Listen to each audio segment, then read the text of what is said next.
So we'll see the next. Hi ma'am, Hello. I'm Naufar. I'm doing my BTech in Cambridge Engineering College, and I'm here for asking you some question. Okay.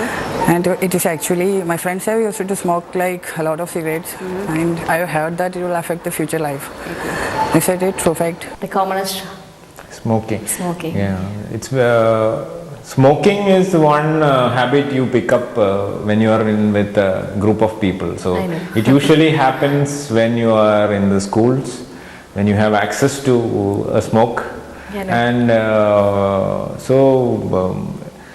it starts off as a mob psychology thing, and then it gets addicted. Okay.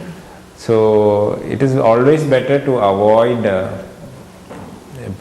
such friends who Okay. smoke and tell them that it is dangerous. So it is the years of smoking and the frequency of smoke that counts. So if we start smoking at a younger age, maybe by 15 or 16 years of age, he continues to smoke till maybe 30, 40, 50 years. Okay. So, and the number of cigarettes also will Will be counted. Okay. yeah.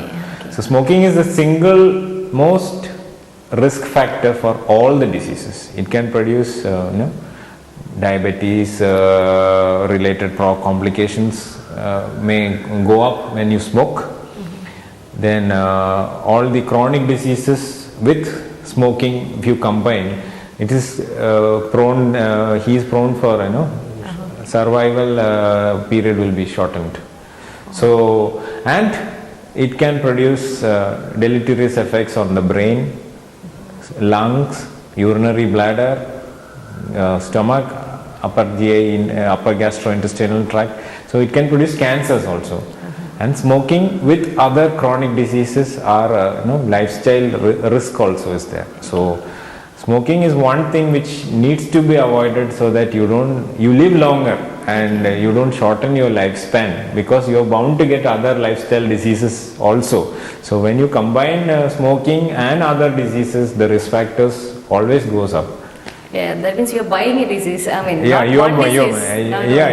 you're bound to get diseases, Okay, and with an avoidable thing, it's better to avoid it so that you don't increase the effects of other diseases, killer effects of other diseases. Okay.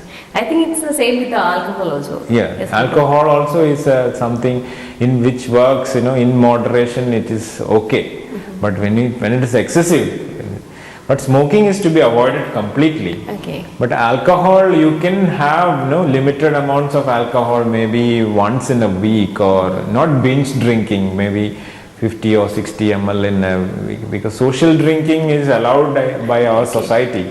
But in our society, Kerala, we think that alcohol is something which we cannot get away with, and people start.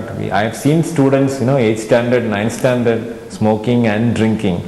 So it's very difficult, to tell them that this is dangerous, because at that age they are very rebellious, and anybody who advises them, they become there anyways, right? Yeah. Doctor, I have doubt here. Will this alcoholism or smoking, will it affect our sexual function? I mean, will it cause Yeah, erectile because dysfunction? at a young age, if you start alcohol and smoking, the pubertal growth spurt may be affected, and then the testicular functions will be affected, and the hormonal levels are going to be affected with alcohol, because of its deleterious effects on the liver. So there will be poor androgenization, that is male characteristics in the male will not happen. So he'll be having loss of facial hair, he'll have breast like a female, gynecomastia it is called. So excessive dependence on alcohol and in huge quantities over a period of time, like 5 to 10 years, will produce all these effects. So the puberty and infertility, because the semen or the spermatozoa may be of poor quality and he will not be able to reproduce. So there are a lot of problems associated with this adolescent alcoholism and smoking. Oh, that is really a new information, doctor. Okay.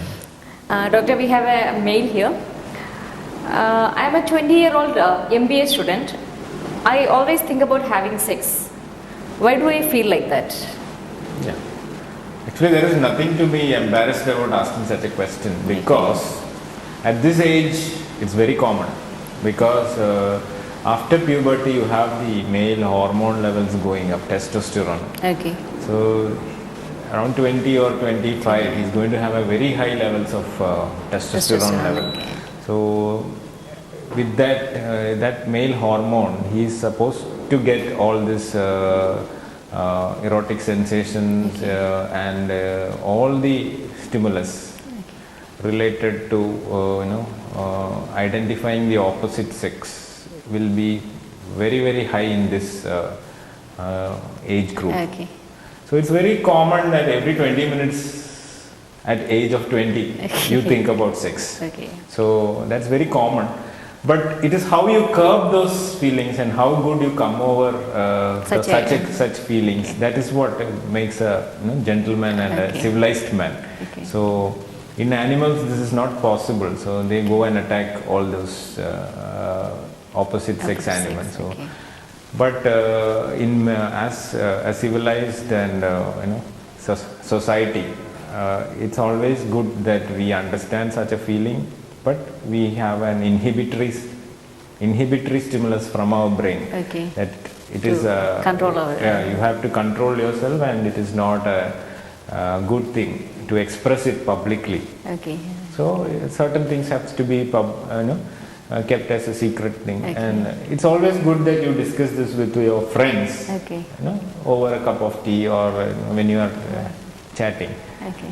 But it's very embarrassing for you to express it. Okay, publicly. Right. So I would say that it's good that you have such a feeling. That means your hormone levels are okay.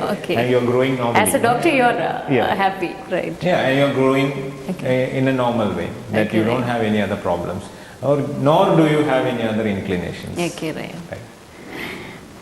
This was such an informative talk, doctor. Thank you so much. Okay, welcome. If you have any health issues, please write to us. Our email ID is youthdiaryroseball@gmail.com. See you next week. Till then, it's me Nita Ghosh signing off.